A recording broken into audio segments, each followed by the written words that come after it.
Assalamu alaikum everyone. We are going to start the series of lectures on cardiology or CVS medicine. Today our topic of discussion is congestive heart failure or congestive cardiac failure. Let's start with the basic definitions and then we will cover the main topic. So what is cardiac cycle? It is basically a cycle of events from the beginning of one heartbeat till the beginning of next heartbeat. It consists of one systole and one diastole. Systole means contraction of the chambers of the heart or the ventricles, in which there is a pumping of blood out of these chambers or out of the ventricles into the aorta mainly. The duration is zero point 0.3 second, and in the diastole there is a relaxation of chambers of the heart or the ventricles, in which there is a filling of ventricles occur. The duration is zero point 0.5 seconds. So the total duration of one cardiac cycle is zero point 0.8 second. Now come to the preload. Preload is nothing but it is end diastolic volume. It is the volume of the blood which is present in the left ventricle at the end of the diastolic phase. The normal volume is 120 ml. It is basically the volume on which the heart has to work. Now come to the afterload. Afterload is basically a total peripheral resistance. It is a resistance against which the left ventricle has to generate the cardiac output. This afterload is basically a total peripheral resistance because of the constriction of arterioles. Stroke volume. Stroke volume is basically the amount of the blood which is ejected by the left ventricle per beat. Means on the single contraction, the amount of the blood volume which is ejected. The normal volume is 70 ml.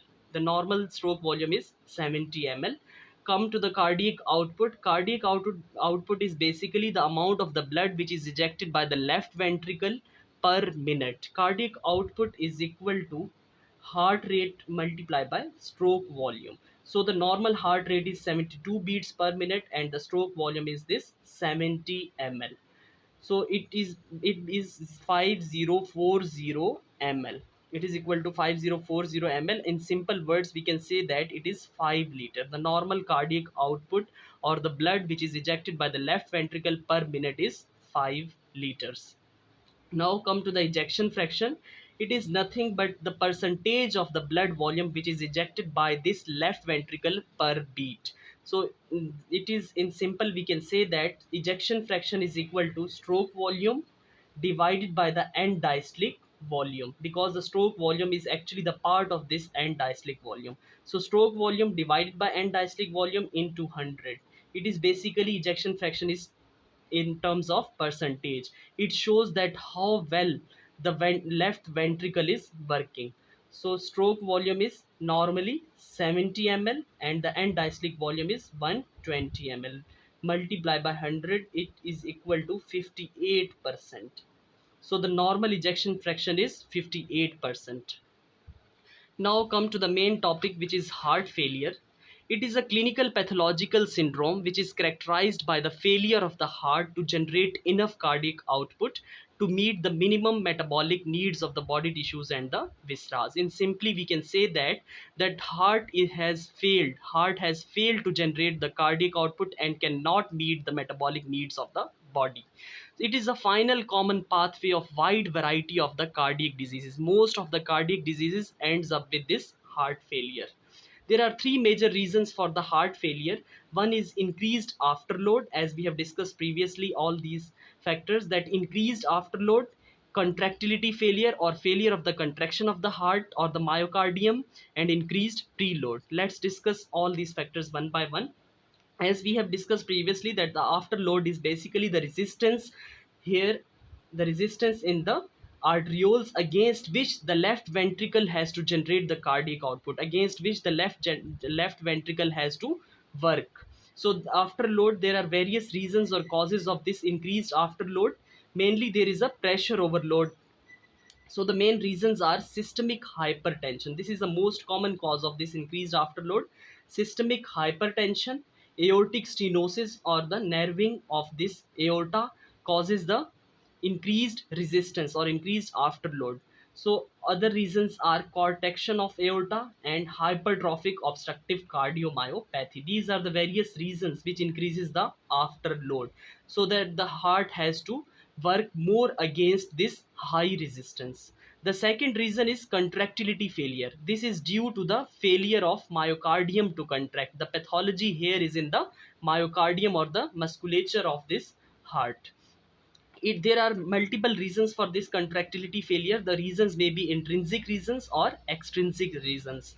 So the intrinsic causes are, the most common cause is ischemic heart disease like myocardial infarction or angina, and the other reasons are infiltrative heart diseases like amyloidosis, deposition of amyloid plaques within the myocardium, and hemosiderosis, that is iron deposition in the myocardium. These are the intrinsic factors. The extrinsic reasons are negative inotropic agents or drugs like amiodarone, which is anti-arrhythmic drugs, and severe toxic doses of the beta blockers is also an extrinsic source or the extrinsic factor.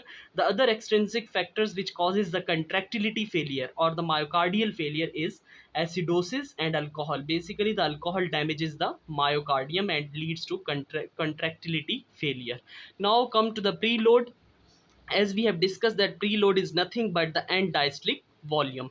Remember the Frank Starling mechanism in the physiology, that more filling of the heart causes more stretch. When the more stretch causes more contraction of the heart, as a result there is more ejection of the blood from the heart at certain physiological limits.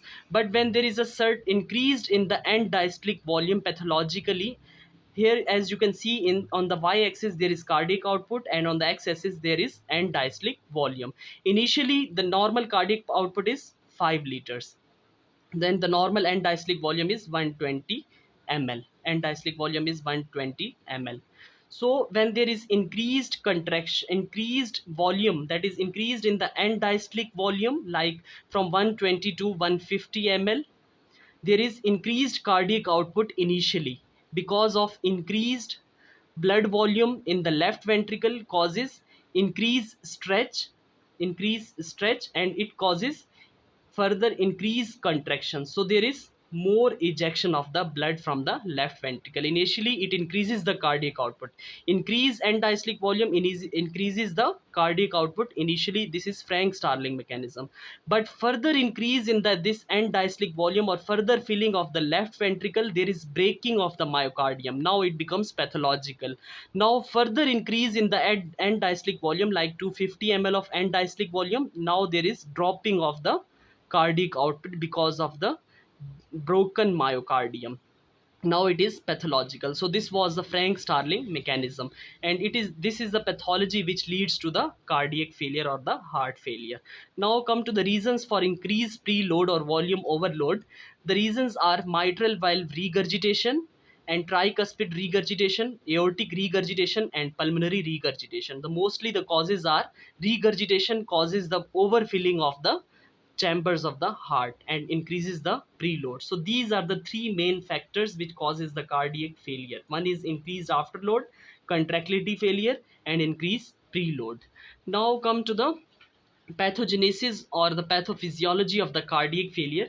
Initially when there is a cardiac failure and there is a reduced cardiac output from the left ventricle, and this reduced cardiac output causes decreased perfusion to the kidneys. When there is decreased perfusion or decreased blood supply to the kidney, there is the activation of renin angiotensin aldosterone axis, as well as there is sympathetic over discharge as a compensatory mechanism. These two are the compensatory mechanism. Due to increased sympathetic discharge, there is a vasoconstriction as well as vasoconstriction, that is arterial constriction, as well as venoconstriction. So increase afterload and increase preload. And when there is increased renin angiotensin stimulation, it causes, by the aldosterone, it causes sodium and water retention. So these are initial compensatory mechanism, and these are very useful mechanisms initially.